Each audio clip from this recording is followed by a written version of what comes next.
Hi everyone, it's Bren here and welcome back to this week's garden update. It's been a huge week here in New South Wales. We've had a load of rainfall covering large areas of the state, which has been wonderful. There's so many dams filled up now, water tanks. At the time, because it was such a large influx of water, there was some flooding. There was a bit of flooding in my town. There are some shops that still remain closed, unfortunately. The creek that was down near the main street overflowed. Thankfully it wasn't as bad as the floods in 2016, so I think we're all pretty grateful for that. But regards to the area where I live, it's just like a different place. It's so green and lush. When you drive around, it's like really emotional, especially when you see all the dams full of water. People are just pretty happy here. I'm going to show you around the garden. I do laugh a few times in this video because I don't know, I'm a little bit embarrassed about the state of the place. But I'm so delighted. I mean, so lucky that everything is overgrown, and that's exactly the way it should be towards the end of summer. Let me go and show you now. Starting off over here, and you can probably tell that the garden has been loving all the rain. I have to admit, I am feeling slightly overwhelmed at the amount of work that I have to do. Like, this is the bean fort here, and I think the grass is outgrowing the actual bean plants. I promise they are in there. There you go, there's some of the bean plants. A job for the weekend in this section would be to get my kiwana vine. You can see some over there. I'm so pleased with how much it's grown.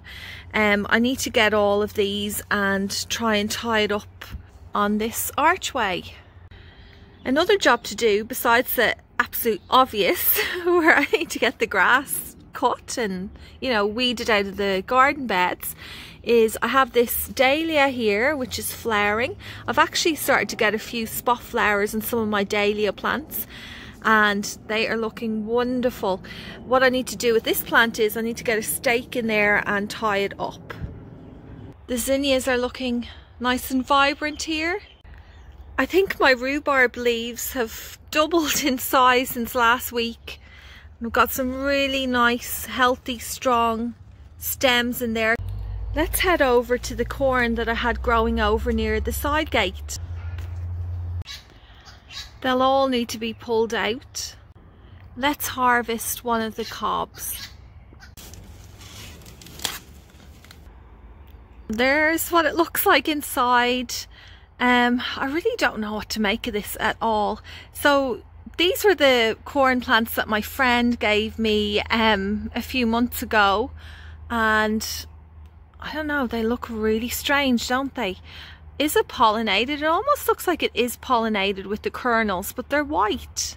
A couple of other strange things about this. It had this little section growing out the top, and then as well as the main cob, there seems to be a little sub cob growing here. I accidentally snapped it. Look at that. It's so bizarre. Has anyone ever seen anything like this before? I'm going to try and get you some answers for next week. I've literally just noticed this. Look at all the new growth on my apple tree. Beautiful fresh shoots out of the top. You may remember a while back I made a decision to let all the apples go off my apple trees because the trees were under stress and we were in drought, and to see those fresh shoots, oh, it's just wonderful. Okay, let's head over to the raised garden beds. You might notice there that the zucchini plant has gone crazy. I have a few more Lebanese zucchinis appearing. Do you remember they weren't even there last week? That's how fast they grow. And beside the zucchini plant I have some little seedlings of zinnias. I should still have enough time for these to grow and flower before the frost arrives. So let's head around over to the main entryway into the raised beds. Here's an okra plant. Over here I have one of my cotton plants. I'm really excited about getting some cotton. I really hope You know, I do. This one here and the one I have down in the back garden both look really great after all the rain. If I'm really honest, I'm a little bit embarrassed by the state of the place. I guess, you know, I do have the fact that it's the end of summer to kind of use as an excuse, and you know, it could be so much worse. If we hadn't got that rain, nothing would have grown much, and I really probably wouldn't have much to show you at all. So I'd rather it look like this, overgrown with lots of weeds, rather than everything dead. There's some of my tomato plants in there. I was planning on continuing to stake them up and trimming them, but it is what it is now. This bed, they still look fairly healthy in this one, and down here you might remember back in springtime, or maybe it was autumn, I sowed some of those carnations. These are the plants here, they're doing well. This pumpkin vine that popped up or volunteered amongst the two pots has grown quite a lot since last week, and having a look at the leaf shape, I have a feeling, and I'm kind of really hoping it is, I think it might be a tromboncino plant. I've checked it and I haven't seen any develop yet on the vine, so hopefully by next week I'll be able to let you know for sure. The Amaranth Perfecta is starting to change colour on top to the yellow and crimson, which I spoke about before.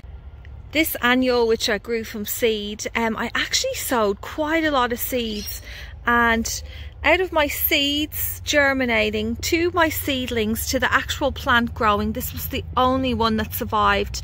Now, I was planning on growing this as a cut flower, but because this is the only plant I have, I am happier and get more enjoyment out of just leaving it here at the entrance to the raised beds. Next year I'm definitely going to grow these again, and hopefully I'll get a lot more plants so I can use them as a cut flower. Like many of my plants now, this Mad Hatter capsicum has gone crazy and it's covered in them absolutely everywhere. I actually have one that's bagged up that has changed or ripened in here. Let me open it up and show you. There it is. So cute, isn't it? If I were to go and try and bag every single capsicum that's growing on this plant, it just wouldn't be practical. So I do put these fruit protector bags on my edibles, particularly my tomatoes, capsicums and chilies, because we get fruit fly here, which lay eggs inside your fruit and vegetables, and then when you open it up it's full of maggots, which is disgusting, and it just makes it obviously inedible. So those fruit flies, from my experience, seem to really target the fruit that's starting to ripen. When they're green at this stage, they tend to leave them alone. So I might end up having to come in here and just harvesting a load of these when they're green. This is a pretty cool looking zinnia. It's almost like a cactus type zinnia. I don't remember buying seeds specifically like this, but I have put in a few different seed packs and I love it. Oh, I'm definitely going to save seeds of this one for next year. Look how like their petals are all kind of wrinkly. It's really unusual looking. While I was ducking down looking at the zinnias, I just noticed one of my tomatoes in here, which is an evergreen, and it's getting much larger. Still looking really healthy. Pretty happy with that one. In this garden bed down here, I almost gave up on this zucchini plant, which is a golden zucchini. I don't think I've actually harvested any zucchinis off it yet, and I went in springtime. Just was really struggling, but now this is looking very promising. This is my garden bed where I have all my hippeastrums. Oh, more weeds. Okay, let's focus on the good stuff. I'll worry about the weeds on the weekend. Look at this. Usually they don't actually flower now. I get a big flush of flowers in October. That's when it was particularly dry then. I have never seen one kind of flower this late, which is the end of summertime now. But I mean, it's a nice surprise. It's just heading down the back to show you around there a little bit. And look at all these oranges developing on the tree. I'm gonna have a good crop again this year. This entire garden bed here has filled out really well. I mean, you can see less mulch and more green. Granted, there are sorry, I don't know why people laugh, but there are a lot of weeds, like the grass has moved in as well. But lots of colour. Heaps of colour from the plumbago and zinnias. I still actually haven't got around to putting any plants in these hanging baskets. I mentioned I was going to put succulents in them. I'm not going to worry too much about that for the moment. I'll probably do it, you know, in another few months. Okay, so just going to do a quick look here because I'm kind of running out of time. So we're heading down towards the back of the garden. Here's the container. I just need to move it back under the archway. This is where I have my mini milk bottle gourds.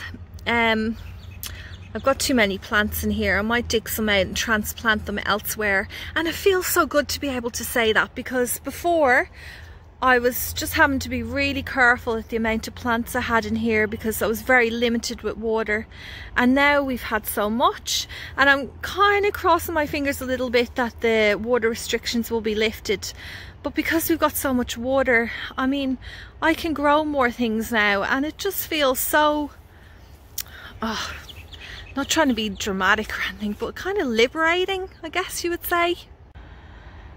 In here, so let me see what I've got. That's a jalapeno chili, lots of zinnias in flower. It's another okra plant. This one here, I'm really excited about this one. It's my birdhouse gourd. It's starting to climb up over the orange tree. And I've got another vining crop in here. Can't actually remember what it is, so that will be a bit of a surprise. I have a feeling it's a gourd.